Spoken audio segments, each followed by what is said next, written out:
जब तक शादी नहीं होती बेटी पिता का पूरा ख्याल रखती है। जरा सी तबीयत खराब हो, परेशान हो जाती है, किसी भी चीज की आवश्यकता हो तो पूरे हक से मांगती है।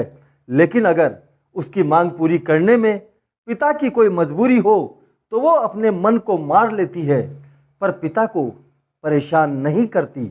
ससुराल जाने के बाद भी माता पिता के स्वास्थ्य की उसे जितनी चिंता रहती है उतनी पास रहने वाले बेटों को भी नहीं रहती।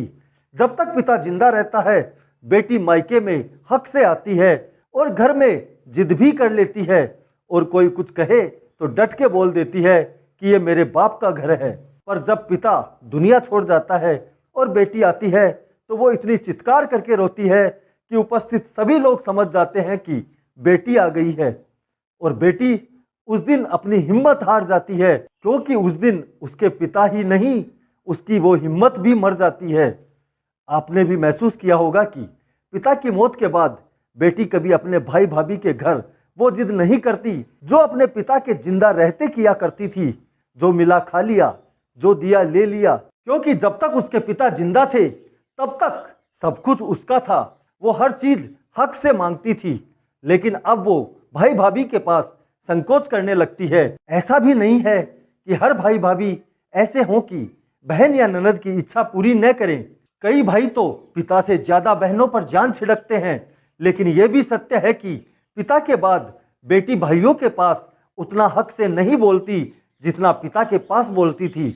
इसे उसका संकोच ही समझ सकते हैं, या फिर वो सोचती है कि भाई का भी अपना परिवार है, या फिर सोचेगी कि कहीं बाद में भाभी भाई से लड़ाई न करे। पिता के समय बेटी जब चाहे मायके आ जाती है, लेकिन बाद में वह इंतजार करती है कब भाई भाभी उसे बुलाएं। काफी दिन तक अगर कोई मैसेज नहीं आता तो वह फोन करके दबे शोरों में मायके आने की इच्छा जाहिर करती है। मैं नहीं कहता कि सभी के साथ ऐसा होता है, पर अधिकतर मामलों में ऐसा देखा जाता है। अंत में बस इतना ही कहना चाहता हूं कि पिता के लिए बेटी उनकी जिंदगी होती है, पर वो कभी कहते नहीं, और बेटी के लिए पिता दुनिया की सबसे बड़ी हिम्मत और अभिमान होता है। और बेटी यह बात बड़े गर्व से कहती है। बाप बेटी का प्रेम समुद्र से भी गहरा होता है। विचार पसंद आए तो लाइक, कमेंट और सब्सक्राइब करना न भूलें। धन्यवाद। जय हिंद, जय भारत।